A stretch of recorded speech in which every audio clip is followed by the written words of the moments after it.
Greetings, YouTubers and live videoers. It's me, Wayman29, and I just wanted to come on and I realized something pretty interesting.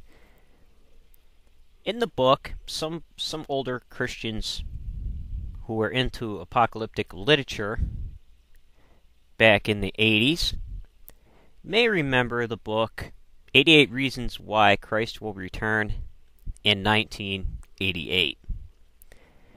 And the book had it all laid out, 88 reasons. And their main idea behind it was that the world would end in nuclear war, dealing with Israel and Russia, based on interpretations, what they thought were symbols from Revelation. However, what was interesting is they used Deuteronomy 28, curses in Deuteronomy 28, the second half. The first half, Yahweh says to the people in 28, if you do all these good things will happen. However, if you don't obey the law code that I set down, basically you're cursed, and all these curses will happen. Now, this particular chapter, scholars believe, according to the documentary theory, it's just a theory, was created or written down, or put together in this book during the Second Temple period. And I'm going to go out on a limb here and say maybe Ezra had something to do with it. Not that he wrote it, but he had some hand in compiling some text. And possibly he was a priest, he was concerned with law codes, and he was the first to compose the first 5 books as what we call today a Torah for the leaders and for the people, and for it to be read. So this is out of the Second Temple period. So it's rather late. So here we're going to look at the curses here. Then we're going to grab a text from Mesopotamia. It's a speech by a God who says he's going to do all these things, and you'll see how curses ended up in ancient Near Eastern literature, and it's really interesting. So we're going to go through some of these because it starts a chain reaction with things like this. So you take curses from the ancient Near East, and you follow those kinds of things through, and they're built upon, and they get worse and worse, all the way up to Revelation, where curses on the Roman Empire is the worst of the worst. So it all starts in this kind of area and in this kind of atmosphere and environment, and it's built upon.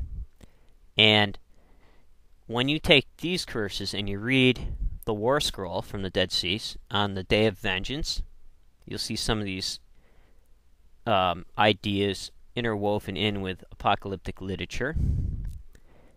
And also Christ himself, where he talks about the daughter against the mother, the child against the parents, comes from this sort of thinking.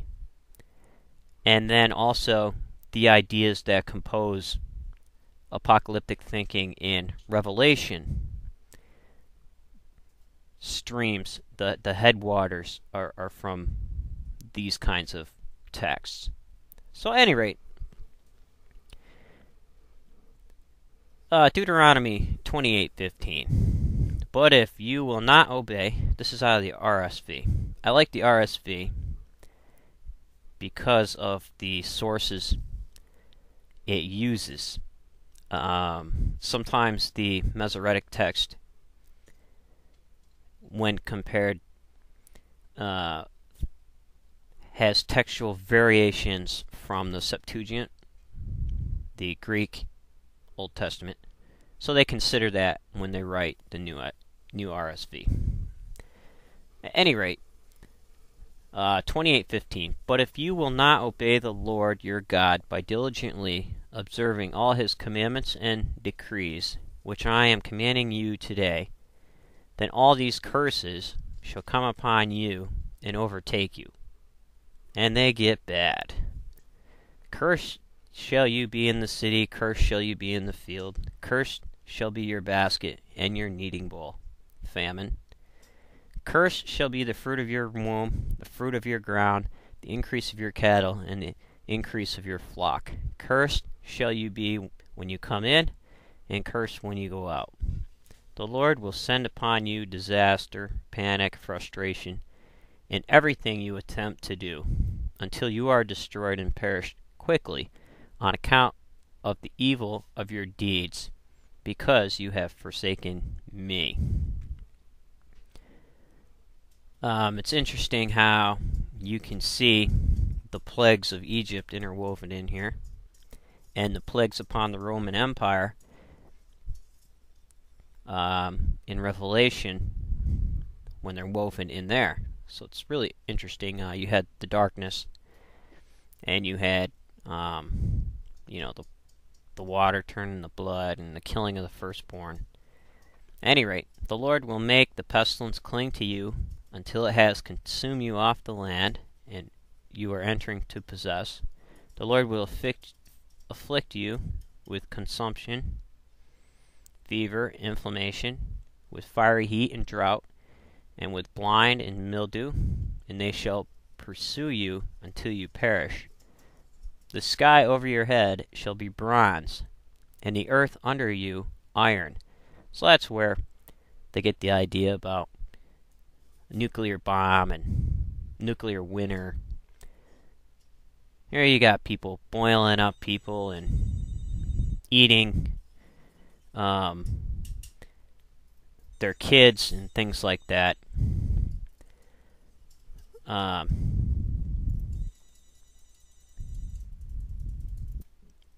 Sorry, that's the phone was ringing. Had to run. Any rate, so that's where they got the idea of the nuclear war and things like that. And babies get eaten, and boiling up kids. Anything possible bad that could happen happens here. So now we turn to a text in a book called Myths from Mesopotamia Creation, the Flood, Gilgamesh, and Others by Stephanie Daly. And here's a speech in the text of Erra and Ishum, Part 2, page 297 in this book. And here's a speech by Erra, and it's great because when the gods are perplexed, they bite their fingernails and they pace, and they talk to themselves. So, it's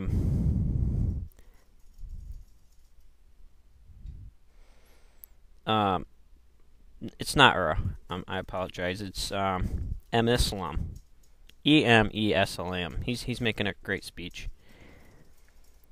He deliberated with himself concerning that work, but his heart, it gave him no reply. He asked himself, "How can you sit still? Open up a path and let me take the road. The time has elapsed. The hour has passed. I promised that I shall destroy the rays of the sun, and I shall cover the face of the moon in the middle of the night." So here you have the idea of the sky being bronze, and the sun not shining.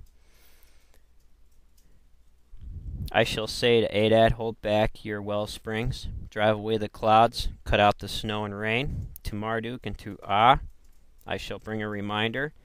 He who grows up in times of plenty shall be buried in times of deprivation. There you have the drought. He who travels out on a path with water shall return along a way of dust storms. I shall say to the king of the gods, stay in Esclea, and they will do as I have told them, for they will carry out your command in full. The black-headed people will revile you, and you will not accept their prayers. I shall finish off the land and count it as ruins. I shall devastate cities and make of them a wilderness. I shall destroy mountains and fell their cattle. I shall stir up oceans and destroy their produce. I shall dig out reed thickets and graves, and I shall burn them like Gera.